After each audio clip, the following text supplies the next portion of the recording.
안녕하세요. 하드소프트와 함께하는 입문자를 위한 윈도우 디바이스 드라이버, 저는 하드소프트 이봉석입니다. 이 시간은 고급 개발자가 아니라 디바이스 드라이버를 처음 접하는 입문자를 위해서 준비한 윈도우 디바이스 드라이버 입문 과정임을 미리 말씀드리겠습니다. 1장에서는 헬로 월드 간단한 디바이스 드라이버를 작성하는 방법을 배워보도록 할 텐데요. 이번 장에서 살펴볼 내용입니다. 디바이스 드라이버가 무엇일까요? 그리고 드라이버를 개발할 때 필요한 툴은 어떤 게 있어야 될까요? 가장 간단한 디바이스 드라이버는 어떤 코드로 작성이 될까요? 그리고 드라이버를 어떻게 빌드하고 또 어떻게 설치할 수 있습니까?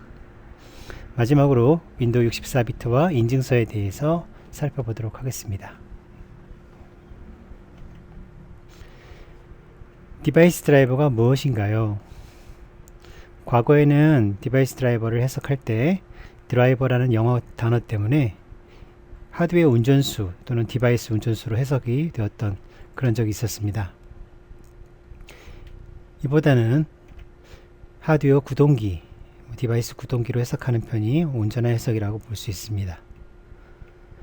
즉, 디바이스 드라이버는 그림처럼 마우스나 프린터, 키보드, 디스크, 디스플레이 또는 스마트폰 이와 같은 하드웨어들을 응용 프로그램에게 서비스를 제공하는 것이 그 목적입니다. 그래서 응용 프로그램은 마우스나 키보드, 프린터와 같은 이런 디바이스를 실제로 사용할 수 있도록 디바이스 드라이버라는 걸 요구하게 되고, 그 드라이버는 이와 같은 하드웨어를 가장 효과적인 방법으로 접근해서 어플리케이션이 원하는 서비스를 제공하는 게 그 목적입니다. 보통 디바이스 드라이버들의 이름을 부를 때 어떠한 형태로 보이느냐, 즉 어플리케이션에게 이 디바이스 드라이버가 어떤 형태로 보이느냐, 이런 관점에서 이처럼 마우스 드라이버, 프린터 드라이버, 키보드 드라이버, 디스크 드라이버 이런 형태의 이름을 가지게 된다는 것을 알 수 있습니다. 윈도우에서는 우리가 디바이스를 다룰 때 보통 많이 보시는 이와 같은 다이얼로그 박스를 띄워서 확인을 할 수가 있는데요. 이 다이얼로그 박스에서 왼쪽에 보시는 것처럼 클래스, 디바이스 유형이라는 항목이 있습니다. 실제로 디바이스나 디바이스 드라이버를 나타내는 것은 아니고, 이 아래에, 이 유형이라고 불려지는 이름 아래에 이 세부적으로 들어가 있는 항목들이 바로 디바이스 또는 디바이스 드라이버와 관련된 부분이라는 것을 알아야 됩니다. 즉, 디바이스 유형은 드라이버를 나타내는 부분이 아니라는 거죠. 같은 유형의 디바이스를 함께 묶어서 사용자에게 보여주는 것이 바로 유형이라는 이름을 가진 이 항목의 목적입니다. 오른쪽 그림처럼 세부적으로 선택을 했을 때 나오는 항목들, 이것을 우리는 디바이스다 라고 얘기를 합니다. 그림에서는 버추얼 DVD, SATA HCI, 그리고 삼성 SSD 이와 같은 항목들이 디바이스에 해당하겠죠. 실제로 우리가 윈도우에서 사용하는 이 장치 관리자를 한번 확인해 보도록 하겠습니다. 자, 보시는 것처럼 이와 같은 장치 관리자 다이얼로그가 나오고요. 지금 눈에 보이시는 것들이 바로 유형입니다. 즉 디바이스 클래스에 해당하죠. 이 중에 특정 클래스를 선택을 하면 그 아래에 이와 같이 디바이스가 나타납니다. 범용 직렬 버스 컨트롤러, 다른 말로 USB죠. USB라는 디바이스 클래스 아래는 그림처럼 이와 같이 많은 내용의 디바이스가 발견되는 것을 알 수가 있습니다.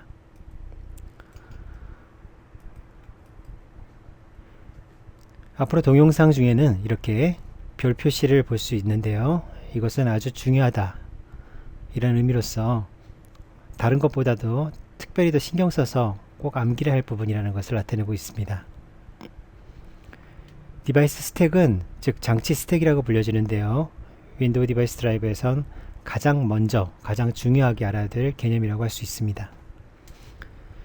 자, 우리가 이 개념을 한번 다시 살펴보도록 하겠는데요. 아까 앞에서 보셨던 장치 관리자, 이 다이얼로그 박스에서 하나의 디바이스를 선택을 합니다. 그런 다음 이 디바이스의 속성을 확인해 보면 그림처럼 일반, 정책, 볼륨, 드라이버, 자세히 이와 같은 탭을 가지는 속성 다이얼로그를 확인할 수가 있습니다.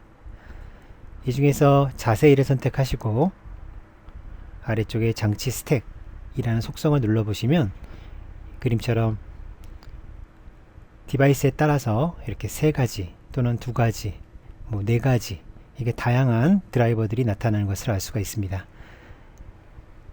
이 드라이버들은 그 이름을 그대로 불러보면 파티션 매니저, 디스크 드라이버, 스토어 HCI 드라이버 이렇게 각각의 이름을 가지고 우리가 드라이버의 의미를 파악할 수 있는데요. 자, 이 그림은 하나의 디바이스, 즉 삼성 SSD 830 시리즈라는 이 디바이스 하나에 대해서 3가지의 드라이버가 이 하나의 디바이스를 관리한다 이런 뜻으로 해석을 하셔야 됩니다. 즉 디바이스는 하나인데 드라이버는 3개가 이 디바이스에 관여하고 있다는 얘기가 되겠죠. 가장 먼저 스토어 HCI라는 이름을 가진 드라이버는 메모리에 디바이스 오브젝트라는 자료 구조를 만듭니다. 앞으로 계속 나오겠지만 이 디바이스 오브젝트를 만든다는 것은 결국 해당하는 드라이버가 이 디바이스에 관여하겠다 이런 뜻으로 사용이 됩니다. 이어서 디스크라는 이름을 가진 드라이버도 자신을 나타내는 디바이스 오브젝트 자료 구조를 만듭니다. 마지막으로 파티션 매니저 드라이버 역시 디바이스 오브젝트라는 자료 구조를 만들었습니다. 자, 이렇게 3개의 디바이스 오브젝트를 만들었는데요. 디바이스 오브젝트란 자료 구조 메모리다. 그리고 디바이스 드라이버가 직접 생성하며 디바이스에 관여하고 있다라는 증거로 사용이 된다 그랬습니다. 이렇게 만들어진 3개의 디바이스 오브젝트를 한 덩어리로 우리는 디바이스 스택이다 라고 부릅니다. 즉 다시 말하면 하나의 디바이스, 이 그림에서는 삼성 SSD 830 시리즈라는 하나의 디바이스가 하나의 디바이스 스택으로 대응될 수 있다라는 얘기가 되겠죠. 그리고 이와 같은 디바이스 스택 안에는 여러 개의 디바이스 오브젝트가 존재하고 그 디바이스 오브젝트를 만든 장본인, 즉 그 드라이버들이 이 디바이스에 관여한다 이런 뜻으로 해석을 하시면 되겠습니다. 버스 드라이버가 있습니다. 버스 드라이버는 열거자, 이뉴멀레이터라는 역할을 대응을 하는데요. 버스 드라이버의 역할 중에 바로 이 열거자의 역할이란 결국 찾는다, 발견한다 그런 뜻이 되겠습니다. 버스 드라이버라는 이름을 가진 이 특성을 가진 드라이버들은 자신이 관리할 하드웨어를 찾습니다. 자, 이 그림에서는 디스크 드라이버 하나를 발견했다 이렇게 가정을 해보겠습니다. 자, 버스 드라이버는 자신이 관리할 디스크 드라이버를 하나 발견을 하게 되면 앞으로 내가 이 디바이스에 관여하겠다 이런 뜻으로 디바이스 오브젝트를 만들게 됩니다. 이어서 약속이 되어 있다면 그 다음 레벨의 펑션 드라이버, 우리말로 기능 드라이버라는 역할을 하는 드라이버는 또다시 역시 자신도 이 디스크 드라이버에 관여하고 싶다는 뜻으로 디바이스 오브젝트라는 자료 구조를 만듭니다. 또한 이어서 필터 드라이버라는 이름 속성을 가지고 있는 드라이버가 있다면 필터 드라이버 역시 해당하는 이 디스크 드라이브에 관여하고 싶다는 뜻으로 디바이스 오브젝트를 만듭니다. 이처럼 3개의 디바이스 오브젝트가 만들어져 있고 이것을 앞서서 디바이스 스택이다 라고 부른다고 했습니다. 자, 그런데 여기서 중요한 포인트는 어플리케이션이 있습니다. 어플리케이션 응용 프로그램은 결국 이 디스크 드라이브에 접근을 해야 되는데요. 응용 프로그램이 직접 이 하드웨어를 접근할 수는 없기 때문에 어떤 규칙을 가지고 이 디바이스 드라이버들에게 명령을 보내게 되는데 그 순서를 보면 먼저 응용 프로그램은 현재 디바이스 스택이 존재하는지를 꼭 확인을 해야 됩니다. 디바이스 스택이 존재해야만 결국 디바이스가 존재한다 이렇게 바라보고 해석할 수 있는 거니까요. 이처럼 디바이스 스택의 존재를 확인하고 나면 제일 먼저 명령을 누구에게 보내고 있습니까? 3가지 드라이버 중에서 바로 필터 드라이버입니다. 왜 필터 드라이버가 가장 먼저 명령을 받았을까요? 그것은 디바이스 스택의 가장 위쪽에 있는 이 디바이스 오브젝트를 만든 장본인이기 때문입니다. 우리는 여기서 우리가 재미있는 특징을 하나 알 수가 있겠죠. 결국 드라이버들이 응용 프로그램으로부터 명령을 받는 데 있어서 그 순서는 가장 먼저 명령을 받고자 하는 드라이버가 디바이스 스택의 가장 꼭대기에 디바이스 오브젝트를 만들면 됩니다. 즉 디바이스 오브젝트가 어느 위치에 만들어져 있느냐에 따라서 응용 프로그램이 전달하는 명령어가 어떤 순서로 드라이버에게 전달되는지가 결정난다는 점, 이 점 꼭 기억하시기 바랍니다.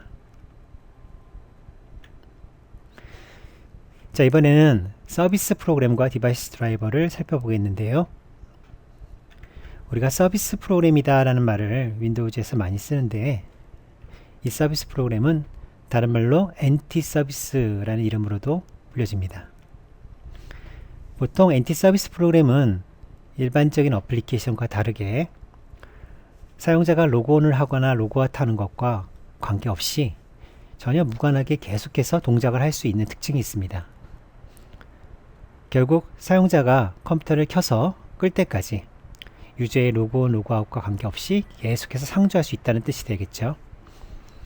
이와 같은 특징 때문에 어플리케이션들은 그래픽 유저 인터페이스를 쓸 수 있지만 서비스 프로그램은 GUI를 쓸 수가 없습니다. 디바이스 드라이버도 역시 서비스 프로그램과 같은 형태로 시스템에서 관리가 됩니다. 따라서 부팅 과정 중에 윈도우 시스템에 자동으로 상주할 수 있고 또 언제든지 원한다면 메모리에서 제거될 수도 있습니다. 로그온하는 사용자의 로그온 또는 로그아웃과는 전혀 무관하게 계속해서 동작할 수 있다는 특징을 꼭 기억해야 되겠습니다. 앞으로 디바이스 드라이버가 동작을 하려면 일반 서비스와 마찬가지 절차를 밟아서 엔티 서비스가 등록되듯이 똑같은 방법으로 디바이스 드라이버도 반드시 등록이 되어져야 사용이 가능합니다. 자, 이번에는 서비스 프로그램들 또는 디바이스 드라이버들이 실제로 등록이 되면 시스템 레지스트리에 어떤 형태로 나타나는지를 살펴보도록 하겠습니다. 자, 그림을 보시면 레지스트리 편집기를 통해서 특정 키의 위치를 확인할 수 있는데요. 이 키의 위치를 보시면 H키 로컬 머신, 시스템 커런트 컨트롤 셋, 그리고 서비스라는 키 아래에 많은 종류의 서비스 이름을 나타내는 키가 있습니다. 자, 이곳이 바로 서비스 이름이 존재하는 곳이고, 지금 그림에서는 1394 OHCI 이 8개의 글자가 바로 서비스의 이름이 되겠습니다. 그 다음에 오른쪽에 보시는 것처럼 이미지 패스, 시스템 루트의 시스템 32 드라이버스 1394 OHCI.sys, 바로 이것이 해당하는 1394 OHCI 서비스에 대응되는 실제 바이너리 파일이 되겠습니다. 결국은 실제 드라이버가 어디 존재하는지를 이곳에서 명시한다는 걸 알 수가 있죠. 가장 중요한 포인트는 바로 이렇게 서비스 이름과 이미지 패스가 되겠죠. 어느 위치에 있는 어떤 파일이 앞으로 어떤 이름의 서비스로 사용이 될 것인지를 나타내는 중요한 부분이라고 할 수 있습니다. 그 외에 타입이라는 변수값도 있는데요. 타입은 어떠한 유형의 서비스이냐, 보통 1이라는 값이 사용되는데 1은 커널 레벨에서 동작하는 디바이스 드라이버다 이런 뜻으로 사용이 됩니다. 실제로 사용되고 있는 레지스트 에디터를 한번 통해서 위치를 다시 한번 확인해 보도록 하겠습니다. 자, 보시는 것처럼 레지스트리 편집기에서 H키 로컬 머신, 시스템, 커런트 컨트롤 셋, 그리고 서비스, 이 아래는 많은 서비스들이 존재하고 있죠. 이 중에서 ACPI, 자, ACPI 이름을 가지고 있는 서비스를 확인해 보면 이 서비스는 이미지 패스가 시스템 32 아래 드라이버스 그리고 ACPI.sys라는 것을 알 수가 있습니다. 스타트가 0이라고 하면 보통은 부팅 과정 중에 가장 먼저 이 서비스를 올리겠다, 즉 디바이스 드라이버를 부팅 과정 중에 올려야 되겠다라고 할 땐 보통 스타트 값이 0을 사용을 하게 됩니다. 타입 값이 1이라는 것은 마찬가지로 커널 수준에서 동작하는 서비스, 즉 디바이스 드라이버라는 것을 나타내는 값이 되겠죠.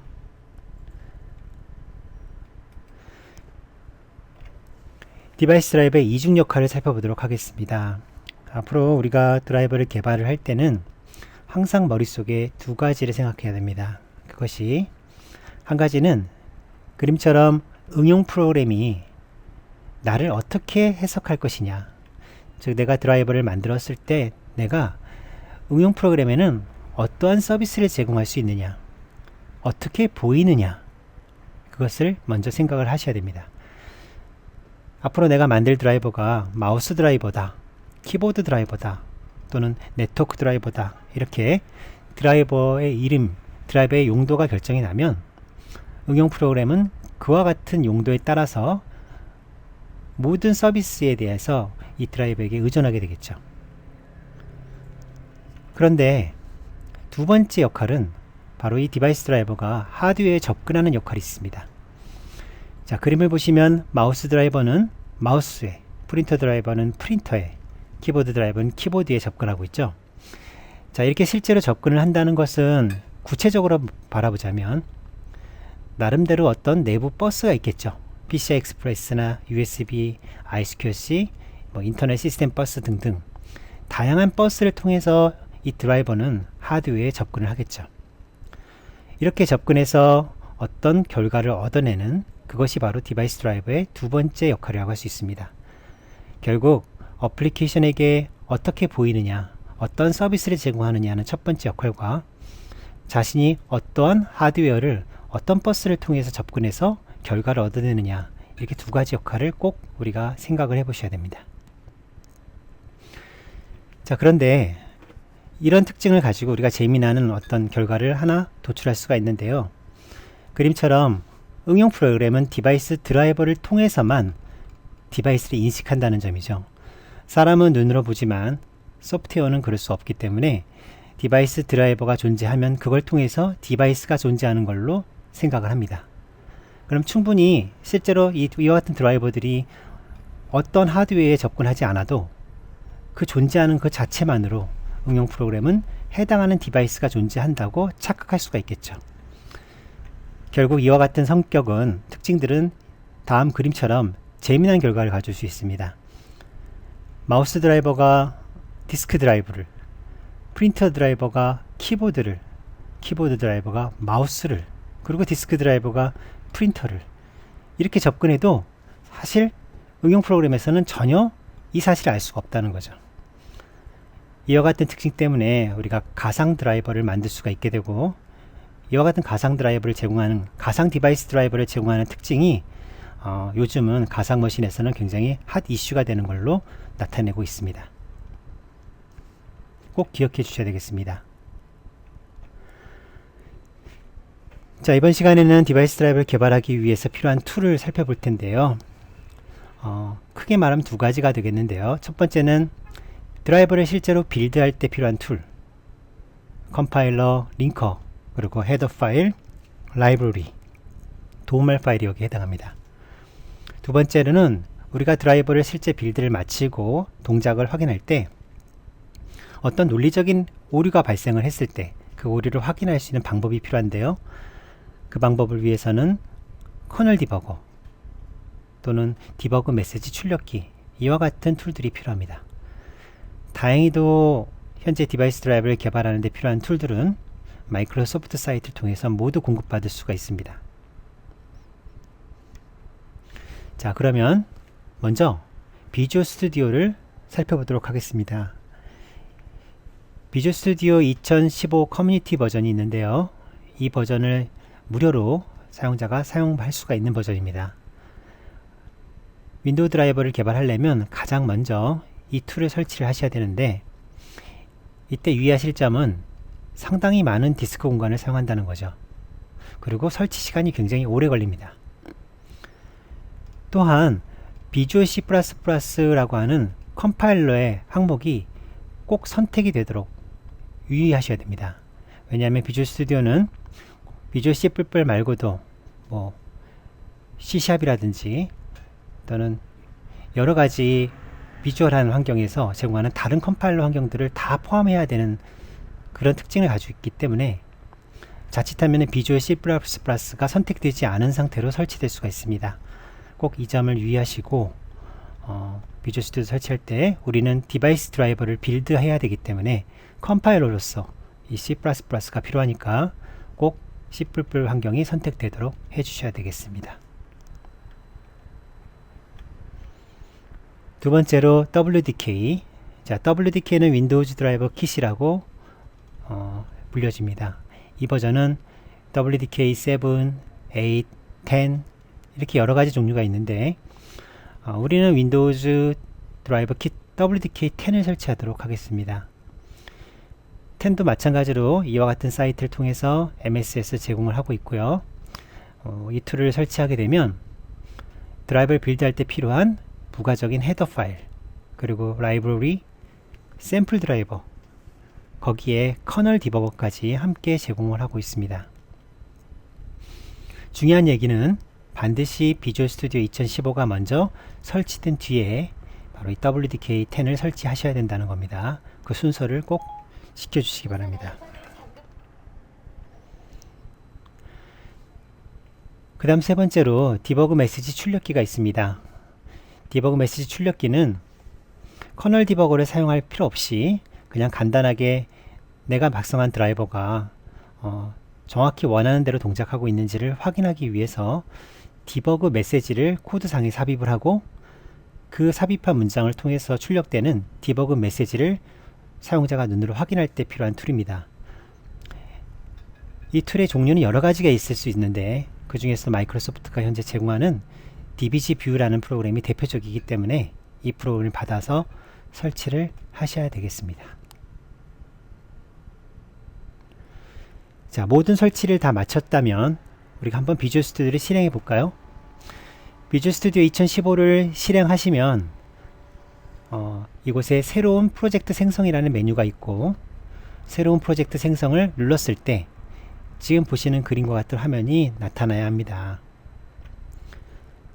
자, 왼쪽을 보시면 템플릿, 윈도우즈 드라이버라는 템플릿이 눈에 띄고 있죠. 당연히 비주얼 스튜디오 2015와 WDK 10이 설치가 됐다면 이와 같은 형태로 비주얼 C++ 아래 윈도우즈 드라이버라는 템플릿이 나오고요. 오른쪽에 보시는 것처럼 세부적인 템플릿들이 이렇게 소개가 됩니다. 이 중에서도 우리는 WDM 드라이버를 empty WDM 드라이버를 선택해서 만들려고 합니다.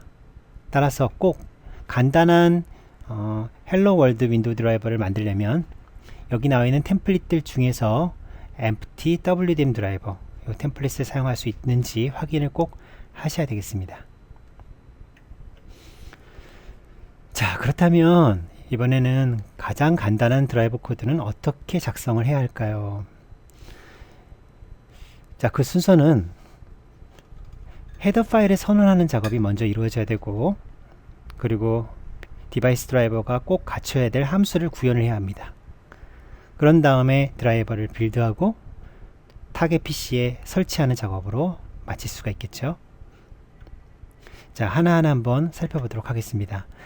자, 먼저 헤더 파일을 선언하는 작업은 첫 번째 include ntddk.header 라는 이름을 가지는 파일을 포함하는 작업이 있을 수 있는데요.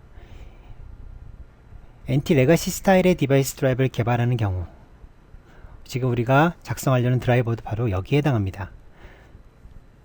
이와 같은 NT 레가시 스타일이란 디바이스 스택을 사용하지 않는 그런 드라이버입니다. 다르게 얘기하자면 실제 하드웨어와 연동된다고 하기보다 커널 레벨이라는 특정 수준을 요구하는 그런 코드가 유저 레벨에서는 작업할 수 없는데 내가 원하는 작업은 커널 레벨에서 그 작업을 수행하기 위해서 다만 그 작업만을 위해서 올라가는 일종의 커널 수준에서 동작하는 별도의 라이브러리라고 할까요? 또는 좀 다르게 얘기하자면 커널 레벨에서 동작하는 어플리케이션이라고 할까요? 그와 같은 드라이버를 만들 때 우리는 이처럼 NT 레가시 스타일을 사용해야 합니다. 우리가 이번 시간에 살펴볼 작성하시게 될 간단한 드라이버는 바로 이 NT 레가시 스타일로 드라이버를 만들 거기 때문에 이와 같은 파일을 포함하셔야 됩니다. 또 다른 방법으로 wdm.header라는 파일을 포함할 수도 있는데요. 이런 경우엔 wdm 스타일, 윈도우즈 디바이스 스택을 사용하는 그런 드라이버를 작성하는 경우에 바로 이와 같은 헤더 파일을 포함합니다. 앞으로 우리가 정말 간단한 헬로 월드 드라이버가 아니라 보다 좀 더 세련된 실제로 하드웨어와 연동되는 그런 드라이버를 만드는 경우에는 아래쪽에 있는 wdm.header를 포함해서 우리는 wdm 스타일로 드라이버를 만들도록 하겠습니다. 자, 다시 말씀드리지만 우리가 지금 작성할 간단한 드라이버는 ntddk.header 이 파일을 포함하는 걸로 정하도록 하겠습니다. 자, 그 다음 우리는 함수를 구현해야 하는데요. 함수를 구현하는 방법은 순수하게 C 스타일로 작성하는 방법과 C++ 스타일로 작성하는 방법이 있습니다. 자, C 스타일로 작성하는 경우에 지금 화면에 보이시는 것처럼 최소한 이와 같은 함수가 구현되어 있어야 됩니다. 하나하나 살펴보도록 하겠습니다. 먼저 드라이버 엔트리.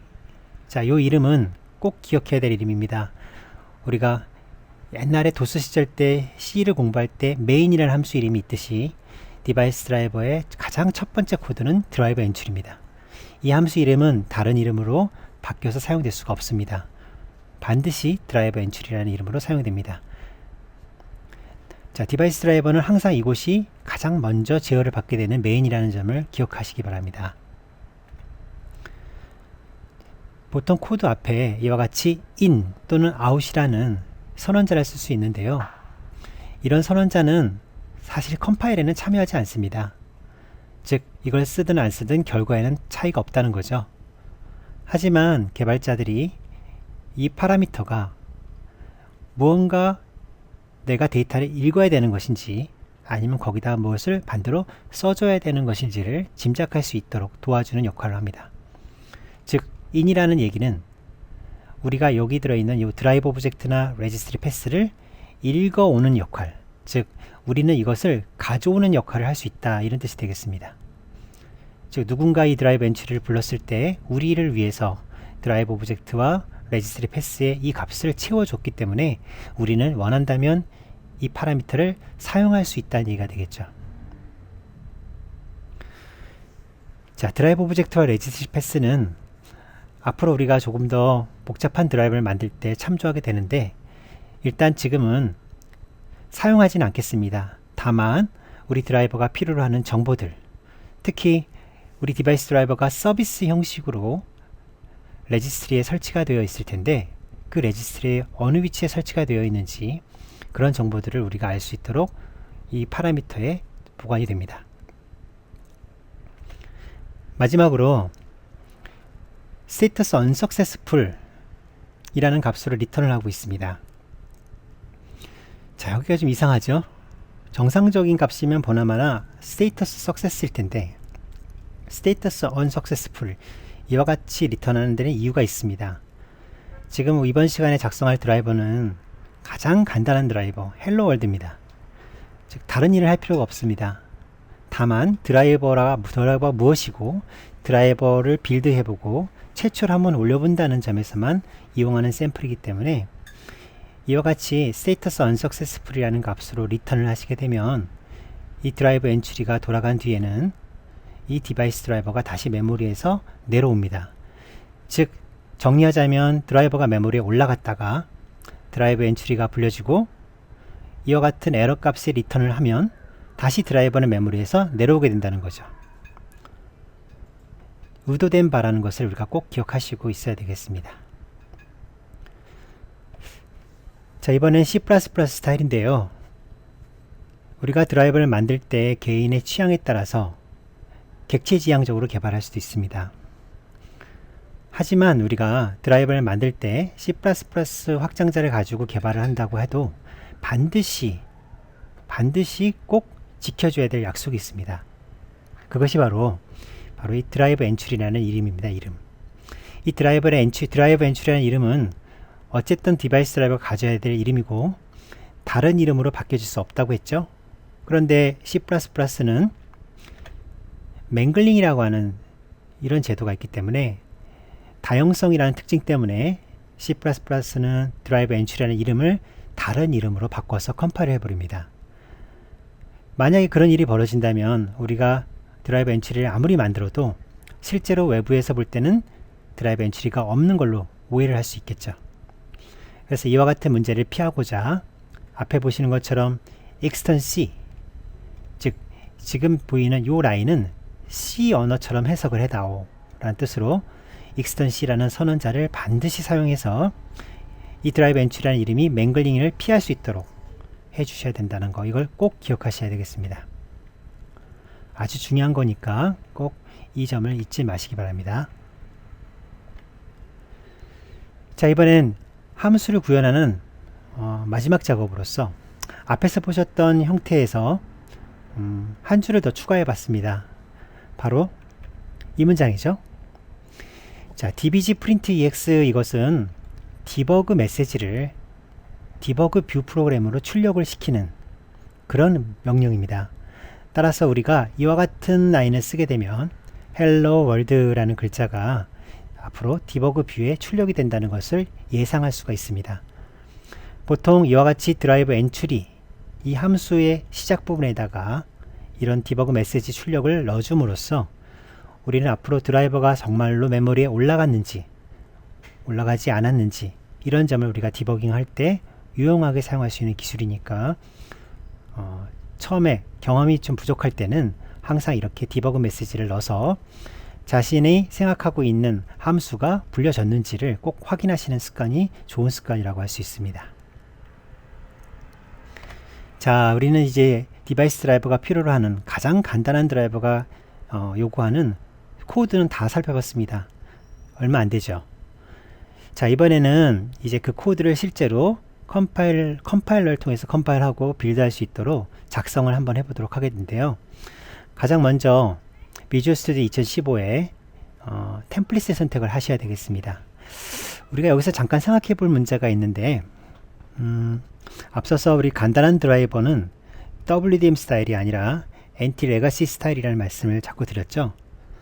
이 NT 레가시 스타일을 사용할 수 있는 템플릿이 있으면 좋겠지만 아쉽게도 비주얼 스튜디오 2015에선 이 템플릿이 없습니다. 따라서 우리는 어쩔 수 없이 empty WDM 드라이버라는 템플릿을 선택을 해야 합니다. 결국 이와 같은 선택을 하게 되면 이어서 나중에 속성이나 세부 정보 중에서 NT 레가시 스타일에서만 필요로 하는 내용이 되도록 약간 수정을 하셔야 된다는 것을 우리가 예상을 할 수 있어야 되겠습니다. 또한 아래쪽에 헬로 월드라는 이름을 주고 있습니다. 결국 헬로 월드라는 이름을 가진 드라이버를 만들겠다는 것을 나타내고 있죠. 자, 이와 같은 준비를 다 하시고 나면 확인 버튼 눌러서 이제 실제 프로젝트를 생성할 수 있게 됩니다. 두 가지를 꼭 기억하셔야 되는데, 첫 번째는 속성을 수정합니다.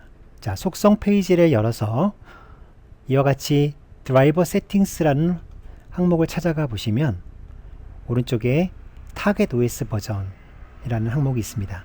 이 타겟 OS 버전이 기본적으로 윈도우즈 10 or higher 이 항목으로 선택이 되어 있거든요. 자, 이런 항목들이 꼭 여러분들이 수정해 줘야 될 필요가 있는 부분인데요. 전체적으로 다시 한번 정리를 하자면 가장 먼저 보실 거는 위에 있는 겁니다. 자, 디버그 또는 윈32, 결국은 디버그 버전, 릴리즈 버전, 또 32비트 버전, 64비트 버전, 이렇게 여러가지 플랫폼들이 존재할 수 있기 때문에 지금부터 내가 바꾸고자 하는 설정이 어떠한 구성 요소에 해당하는지를 꼭 기억하시고 거기에 맞는 구성 요소에 따라서 속성을 바꿔주셔야 됩니다. 그렇다면 이제 타겟 OS 버전을 살펴보는데요. 윈도우는 하위 호환성을 지켜주는 특징을 가지고 있죠. 따라서 우리가 여기에 있는 항목을 윈도우즈 10에서 윈도우즈 7으로 바꿔주시면 앞으로 이렇게 만들어진 드라이버는 윈도우즈 10, 8, 7 모든 OS에서 다 돌아가는 특징을 가집니다. 이렇게 하위호환성을 생각해서 드라이브를 만드는 편이 처음에는 유리하다는 걸 말씀드릴 수 있습니다. 만약에 자칫해서 이곳에서 윈도우즈 10을 선택하고 해당하는 드라이버를 빌드한 다음에 이 드라이버를 윈도우 7에서 동작을 시키면 블루 스크린이 발생합니다. 심각한 에러가 발생하죠. 하위 호환성은 있지만 상위 호환성은 없다는 얘기죠.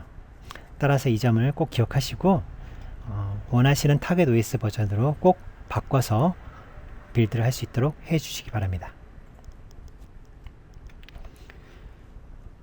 자, 앞서서 우리는 WDM 스타일이 아니라 엔티 레가시 스타일이라는 말씀을 드렸었어요.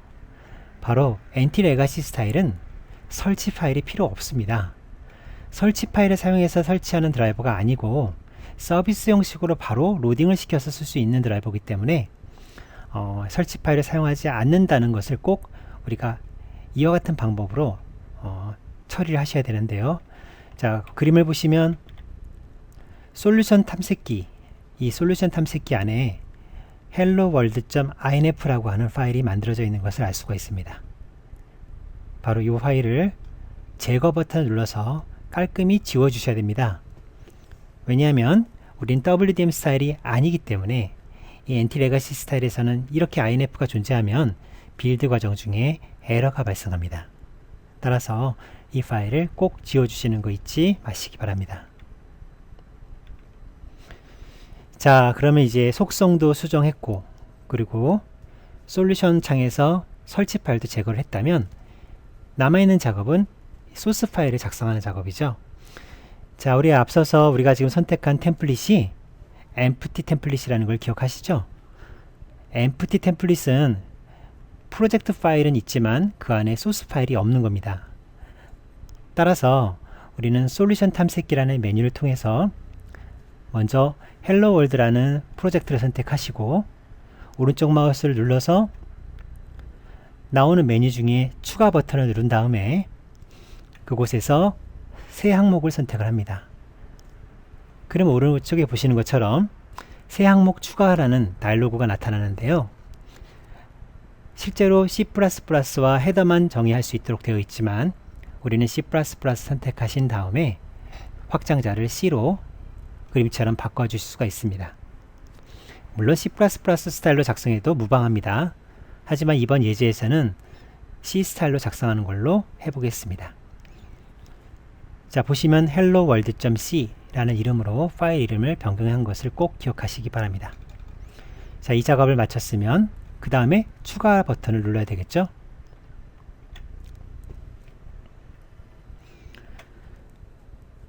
자, 드라이버를 빌드합니다. 자, 소스 내용을 작성합니다. 자, 우리가 소스 내용은 앞에서 배웠던 드라이버 엔트리 함수 그리고 그 안에 들어있는 바디의 내용을 작성하는데요. 여기서 우리 처음 보는 문장이 하나 추가된 것을 알 수가 있습니다. 자, 보시면 바로 중간에 unreferenced parameter 라는 문장입니다.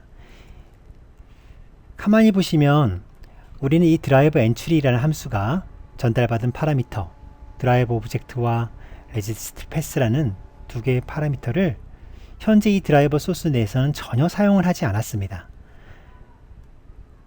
컴파일러는 동작의 오류를 미연에 방지하고자 사용되지도 않는 파라미터가 있으면 그것을 경고가 아니라 에러로 나타냅니다. 따라서 이와 같이 파라미터는 있는데 전혀 사용이 안 되면 빌드 과정 중에 컴파일 에러가 나서 실제로 바이너리를 얻을 수가 없습니다.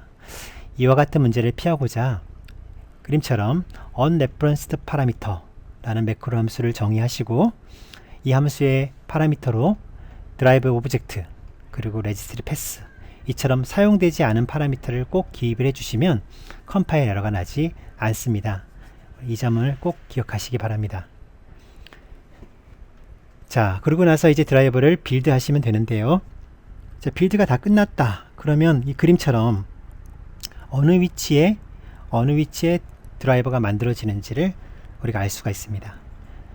즉, 내가 지금 빌드한 드라이버가 어느 위치에 가면 있는지 이거 꼭 기억하셔야 되겠죠. 자, 드라이버를 만들 때 다시 한번 말씀드리지만 중요한 포인트 중에 하나가 바로 위에 X86이냐 아니면 X64냐 이것을 꼭 선택하셔야 됩니다. 어플리케이션은 와우 64라는 환경이 있기 때문에 여러분들이 32비트로 빌드를 하셔도 실제 64비트에서 동작하는 데는 아무 문제가 없습니다. 하지만 디바이스 드라이버는 와우 64 환경을 쓰지 않습니다. 64비트 환경에서는 64비트 버전만 돌아갈 수 있기 때문에 여기서 정확하게 여러분들이 타겟 OS를 생각하시는 OS의 그 비트 환경에 맞춰서 선택을 하시고 드라이버를 빌드하셔야 되겠습니다. 자, 드라이버가 빌드가 됐다면 이제 여러분들은 어떤 작업이 남았죠?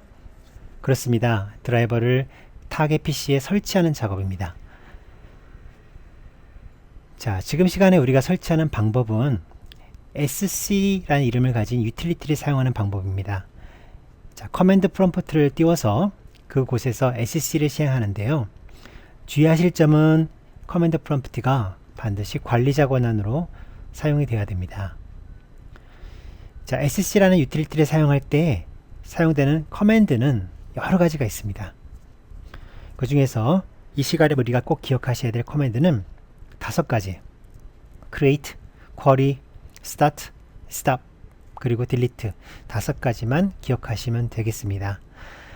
앞서서 우리가 만들려는 서비스의 이름이 hello world, 우리가 hello world라는 이름으로 생각을 하고 있기 때문에 오른쪽에 보시는 것처럼 서비스를 생성할 때는 sc create hello world, 그리고 서비스를 실행할 때는 sc start hello world 이런 식으로 주시면 되겠습니다. 나머지 명령어들은 간단하게 쓸 수 있지만 create는 서비스를 생성하는 거기 때문에 필요한 파라미터가 몇 가지 더 들어가게 됩니다. 우리가 여기서 꼭 기억하실 점은 서비스를 생성하는 시기에 드라이버가 올라가는 것이 아니라 서비스를 구동하는 시기, 즉 start라는 명령을 줬을 때 비로소 드라이버가 메모리에 올라간다는 거죠. 드라이버가 메모리에 올라간다. 이 얘기는 드라이버 엔트리라는 함수가 호출된다. 이런 얘기입니다. 그러니까 드라이버가 메모리에 올라간다. 드라이버 엔트리 함수가 호출된다. 이거 꼭 연결해서 기억하시기 바랍니다. 만약에 드라이버가 메모리에 올라가서 계속 상주하는 경우에 우리가 이 드라이버가 내려왔으면 좋겠다. 그런 경우가 있을 수 있잖아요. 그 경우에 바로 stop. 해당하는 서비스, 즉 드라이버를 메모리에서 내리고 싶다. 이럴 때 쓰는 게 stop이 되겠습니다. 그렇다면 통상 우리가 서비스, 즉 드라이버를 사용하는 순서가 이와 같이 create, start, 그리고 드라이버를 사용하고 사용이 끝나면 stop, delete 이런 순서가 된다는 것을 큰 그림에서 우리가 알 수가 있겠죠. 자, 드라이버 설치를 한번 해보겠습니다. 자, 우리 여기서 한 가지 꼭 기억할 게 있습니다. 32비트 환경과 64비트 환경에서의 차이가 좀 있는데요. 여러분들이 아무리 64비트 버전의 드라이버를 만들었지만 그 드라이버는 정상적으로 그냥 64비트 환경에서는 사용될 수가 없습니다. 왜냐하면 윈도우는 인증 서명이라는 걸 요구하기 때문입니다.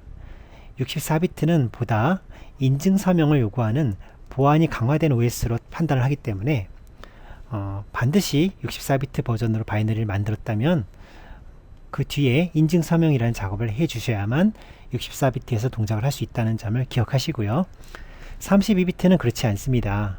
32비트는 인증 서명이 있으면 좋겠지만 없다고 하더라도 드라이버를 동작시키는 것을 가능하게 할 수 있습니다. 본 예제에서는 아직 인증서에 대한 말씀을 드리지 않았기 때문에 일단 32비트 환경을 대상으로 하고 있음을 말씀드립니다. 자, 보시면 NT 레가시 스타일의 드라이버가 현재 어느 위치에 가 있습니까? 네, 아웃풋 폴더에 helloworld.cc라는 이름으로 가 있다는 것을 우리가 유추할 수 있죠. 제가 이곳에다 갖다 놓은 겁니다. 자, WDM 스타일의 디바이스 드라이버들은 대개 윈도우즈 폴더의 시스템 32 드라이버스 폴더에 존재하지만 NT 레가시 스타일의 드라이버는 원하는 위치에 아무데나 존재할 수가 있습니다. 물론 이 말에는 여러 가지 좀 예외사항이 있긴 하지만 통상 WDM 스타일의 드라이버와 다르다는 점을 말씀드리고자 해서 이런 얘기를 드린 겁니다. 특별히 아주 특별한 경우를 제외하고는 어느 위치에 있어도 엔티 레가시 스타일의 드라이버는 메모리 올라갈 수 있다. 이 점을 꼭 기억하시기 바랍니다. 자, 서비스를 만들 때 사용하는 방법이 아래에 나와 있죠. SC, Create, Hello World, 빈패스.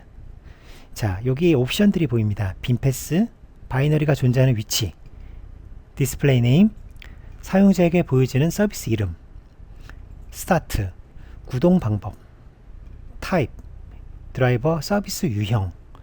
자, 기본적으로 이와 같이 설정을 해주시면 우리는 엔티 레가시 스타일을 위한 서비스가 생성되는 것을 확인할 수가 있습니다. 자, 이때 주의하실 점이 하나 있습니다. 이것은 공백에 대한 얘기인데요. 보시는 것처럼 빈 패스, 디스플레이 네임, 스타트, 타입 이런 변수 옆에 이꼬르 옆에 항상 공백을 주셔야 됩니다. 이건 약속이니까 이 점을 꼭 기억하시기 바랍니다. 그렇지 않으면 에러가 발생합니다. 자, 64비트가 아니라면 아래와 같이 SC start hello world 이와 같은 문장을 이어서 쓰시게 되면 드디어 드라이버가 메모리로 상주하게 되는 것을 알 수가 있습니다.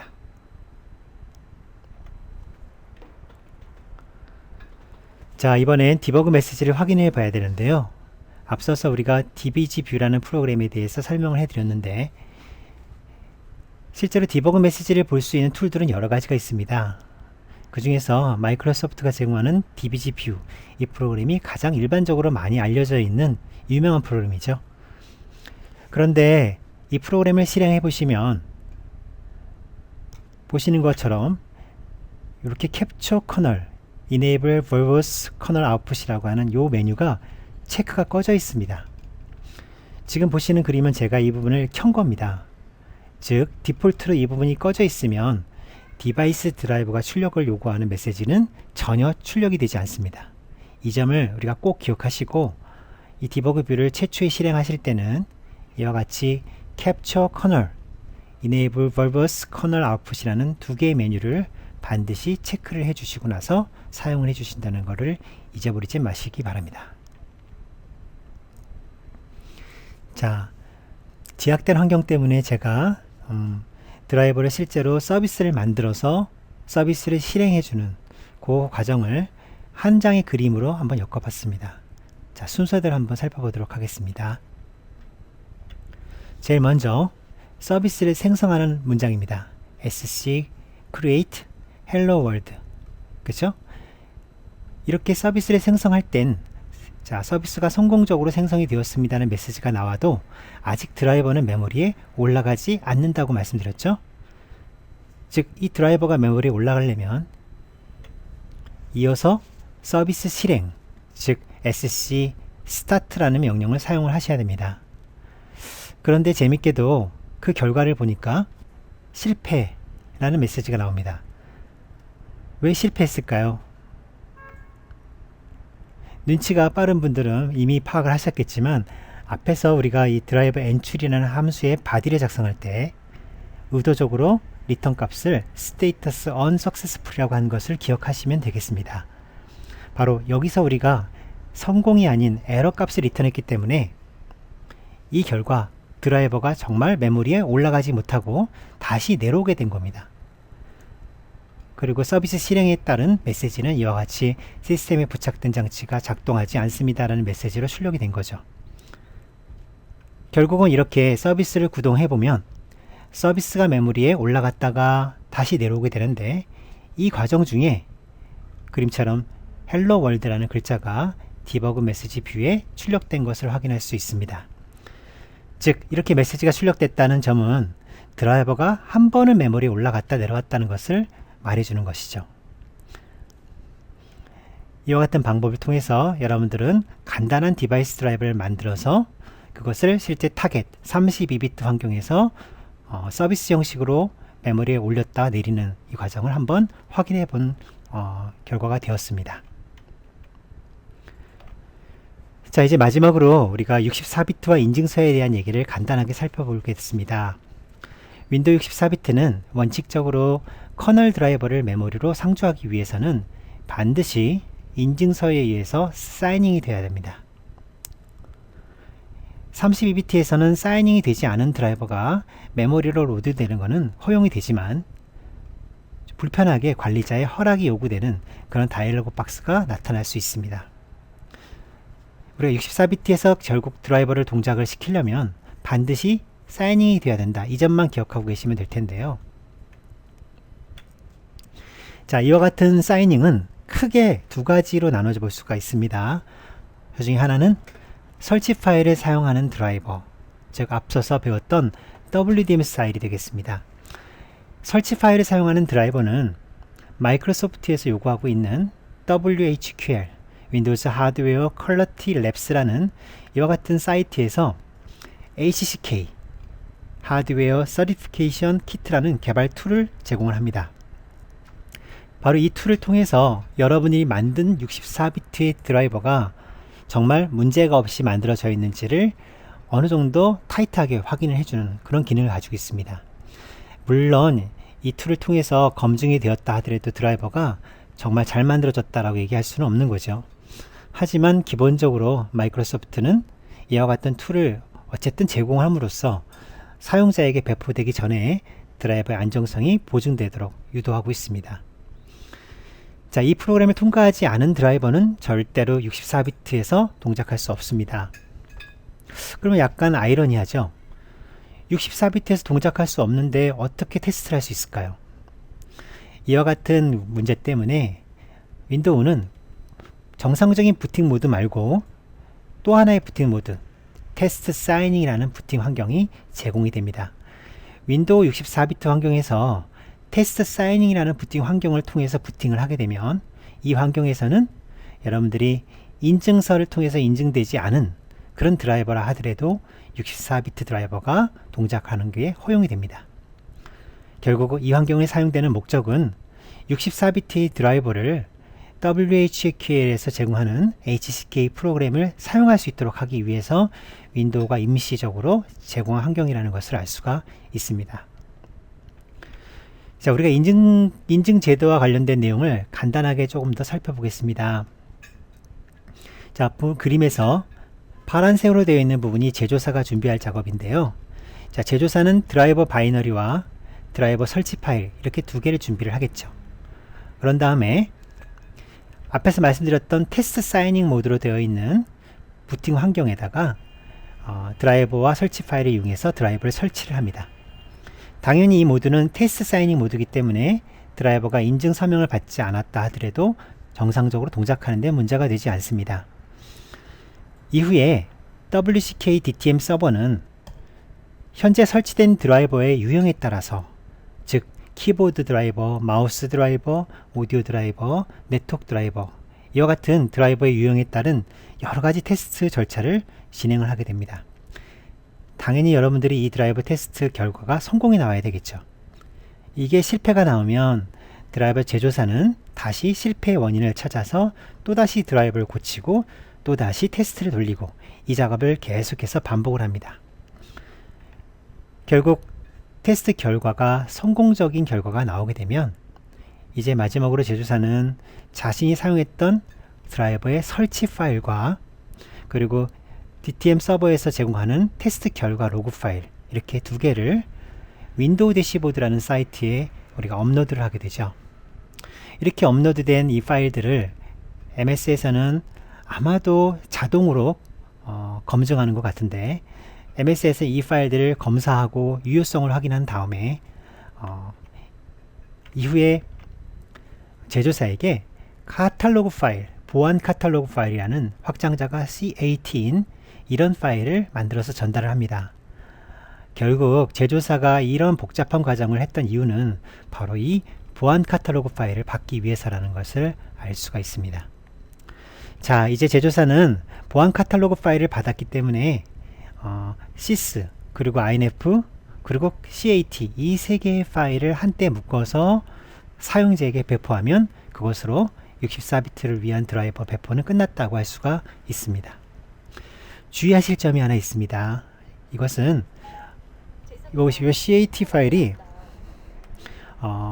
어떤 보안 카탈로그에 필요한 정보들을 담고 있는데 그 정보 안에는 지금 현재 사용되고 있는 바이너리, 즉 sys라든지 inf와 관련돼서 무엇인가 수정되지 않아야만 한다는 그런 조심스러운 제한사항이 있습니다.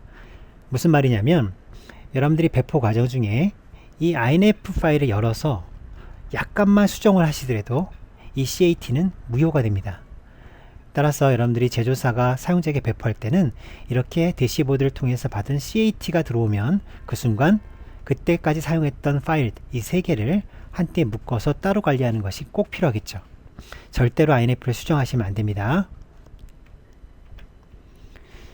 자, 이번에는 마지막으로 설치 파일을 실제 사용하지 않는 드라이버, 즉 엔티 레가시 드라이버는 어떻게 우리가 인증을 할 수 있을까요?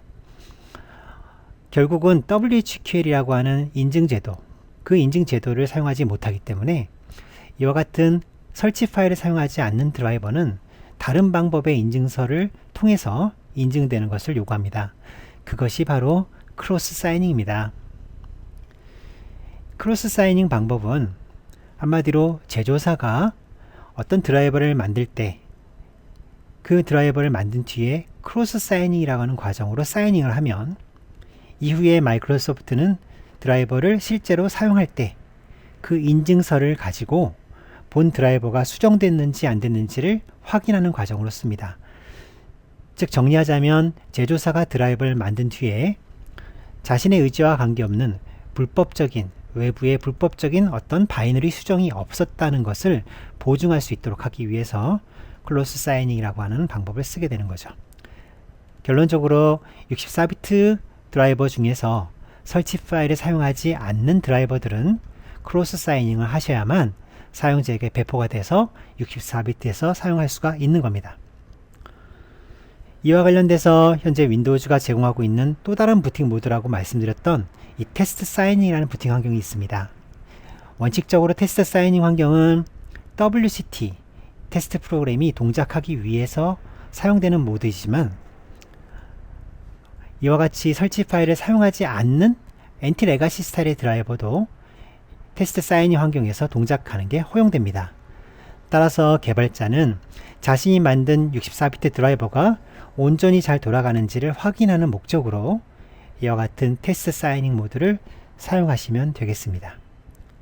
당연한 얘기죠. 이 모드가 사용자에게 실제로 배포될 때 사용자가 쓰는 모드가 아니고 개발자가 개발할 때만 사용하는 임시 모드라는 점을 꼭 알고 계셔야 되겠습니다.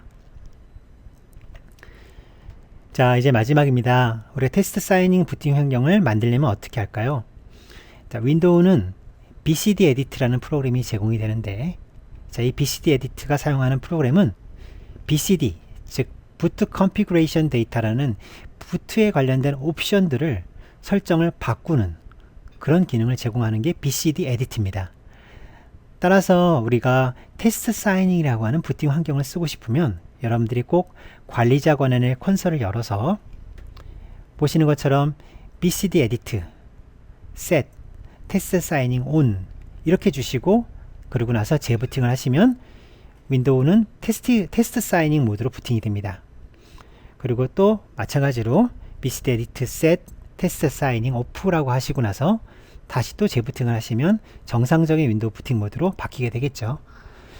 결국 우리가 64비트 엔티 레가시 드라이버나 64비트 WDM 스타일의 그런 설치 파일을 사용하는 드라이버를 테스트 하시려면 이와 같은 테스트 사이닝 모드로 부팅을 하셔서 테스트를 하시고 모든 테스트가 다 끝나면 이제 인증이 필요한 녀석들은 인증서를 통해서 인증을 받고 WHQL 인증을 받아서 카탈로그 파일을 받아가지고 사용자에게 배포하는 그런 순서를 가지게 되는 겁니다. 자, 오늘 우리가 배웠던 내용들을 한번 정리해 보도록 하겠습니다. 자, 우리가 하나의 디바이스라는 것이 윈도우에서 사용이 될 때는 최소한 2개 이상의 드라이버가 이 디바이스에 관여하도록 되어 있습니다. 이를 위해서 윈도우는 디바이스 스택이라는 개념의 자료 구조를 우리가 두고 있습니다. 이 디바이스 스택은 여러 개의 디바이스 오브젝트로 구성이 되죠. 디바이스 드라이버는 윈도우에서 사용하는 엔티 서비스 프로그램과 같은 형태로 관리가 됩니다. 저희가 지금 드라이버를 빌드하기 위해서 사용했던 비주얼 스튜디오 2015 그리고 WDK 10 이것을 반드시 설치해야 한다는 점도 기억하시기 바랍니다. 커널 레벨에서 동작하는 디바이스 드라이버는 꼭 드라이버 엔출이라는 이름을 가지는 함수가 있어야 됩니다. 이때 C++ 언어를 써서 컴파일 하시는 분들은 맹글링이라고 하는 현상을 피하기 위해서 extc라는 선언자를 꼭 드라이버 엔트리 앞에 사용하시는 것을 잊지 마시기 바랍니다. 윈도우 64비트 환경에서는 설치 파일을 사용하는 드라이버와 그렇지 않은 엔티-레가시 드라이버, 이 모두 지정된 사이닝 절차를 반드시 통과해야 합니다. 그러지 않으면 메모리에 상주할 수가 없다고 그랬었죠. 그래서 설치 파일을 사용하는 드라이버는 WHQL에서 제공하는 WCT 프로그램을 사용해서 여러분들의 드라이버를 테스트하시고 그 결과 로그 파일을 통해서 MS 대시보드가 제공하는 보안 카탈로그 파일을 받아서 그렇게 사용자에게 배포해야만 64비트에서 동작하는 드라이버를 얻을 수가 있습니다. 반면에 설치 파일을 사용하지 않는 드라이버는 크로스 사이닝이라고 하는 방법을 통해서 제조사가 드라이버를 직접 사이닝을 하셔야 합니다. 그래야만 64비트에서 사용할 수가 있습니다. 윈도우는 테스트 사이닝 부팅 환경을 제공하고 있다고 그랬죠? 이 환경은 인증받지 않은 커널 레벨의 모든 드라이버가 임시로 필요에 따라서 잠시 윈도우 64비트를 이용할 수 있는 방법을 제공합니다. 따라서 이 방법은 최종 사용자, 유저를 위한 목적이라고 하기보다는 드라이버를 개발하는 개발자가 개발 과정 중에 드라이버의 동작을 확인하는 목적으로 사용해야 한다는 점을 꼭 기억하시기 바랍니다. 자, 고생 많았습니다. 간단한 드라이버를 이번 시간에 배워봤고요. 우리 다음 시간에는 커널 디버거, 윈디버거라고 불리는 커널 디버거가 무엇이고 어떻게 쓰는지 이런 내용을 가지고 다시 한번 찾아오도록 하겠습니다. 감사합니다. 다음에 뵙겠습니다.